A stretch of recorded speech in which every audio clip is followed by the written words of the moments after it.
Hello, everyone. In this video, we will look at passing arrays to methods.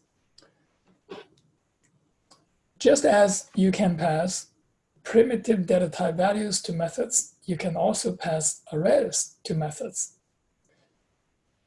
For example, this is the print array method.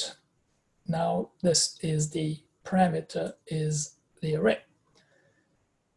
So this is the print, the contents in the array, and everything in the array with the index starting from 0 and all the way to the end, it is printed. You can invoke it using this, for example, print. Now you can create array. Now this is called anonymous array. You don't assign this to any reference variable. So this is anonymous array. In Java, when you pass an argument to a parameter, it is called pass by reference. For primitive data type variables, you simply pass their value to the parameter. For array type, you pass the array's reference value. Let's demonstrate it using this example. Test array arguments. The program starts the execution from the main method. The statement declares variable x with initial value 1. The statement creates an array of 10 int values initialized to 0. Now please note that, so this x is int type, this y is int brackets, y is an array. So y is a reference to the array. And this x is primitive data type variable. Check your understanding what will be x and y0 after invoking m, x, y. Enter the value for x, a space, and y0. When you invoke mxy, the value of x is passed to number, and the reference value of y is passed to the numbers.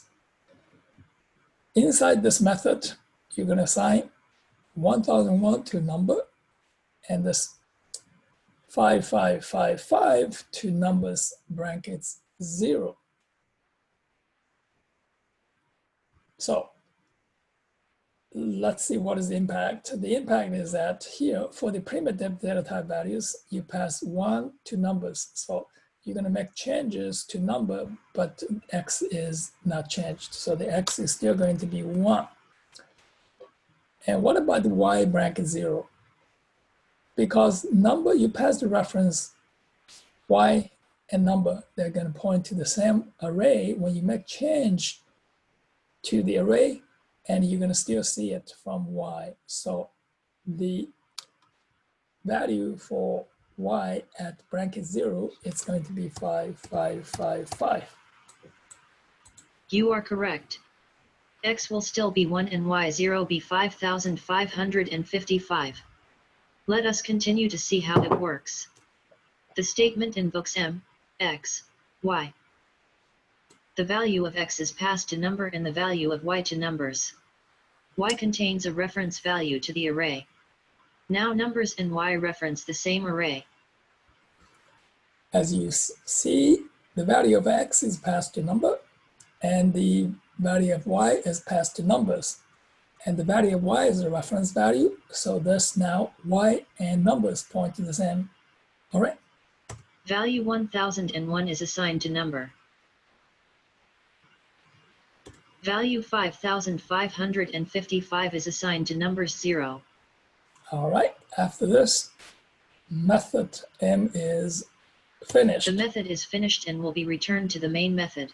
And you're going to see that this number is gone. And this reference is gone. The statement displays the value of x. But the array is still here. So that x is 1 and y bracket 0. The statement displays the value of y0. 5555.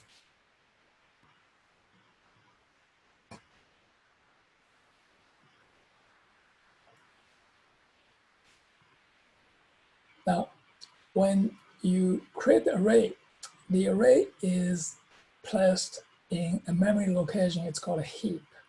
It's separated from call stack. So here in this diagram, you see this is the activation record for the main method. And then when you invoke method m, so this is the activation record for the method m.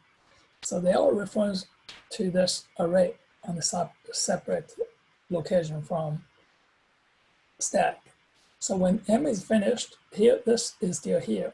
And so this array remains intact. Let's look at this example, test pass array. So we have this is the array with 2 elements. And we have this swap method to attempt to swap this 2 numbers. Nothing happens after this call is finished because brackets 0 and this is A brackets 1, and they have independent memory from N1 and 2. When you swap the N1 and 2, you do not swap A bracket 0 and A brackets 1. Now the second one right here is swap first 2 in array A. So you pass this array A to this array. So both will point to the same array. When you do a swap for the elements in the array, it also affects here A. So because A points to the same array as this array.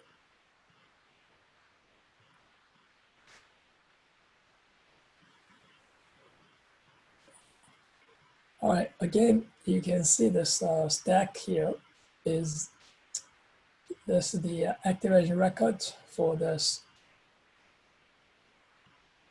the main method, and you invoke swap. So this is what happens. You have this, the array is right here. You attempt to swap these 2 elements, but this is N1 and 2. You make the copy of those 2 elements into N1 and 2. You're swapping N1 and 2. You didn't swap this A0 and A1.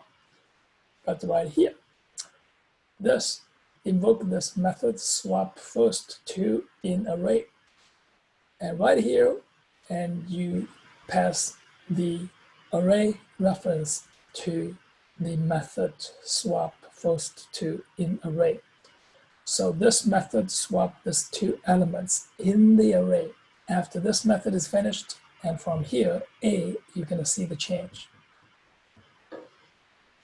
That is all for this passing arrays to methods. This is very important. I want you to do these exercises after the class and see the if you understand the concepts of passing array, the difference between passing array and versus passing primitive data type values.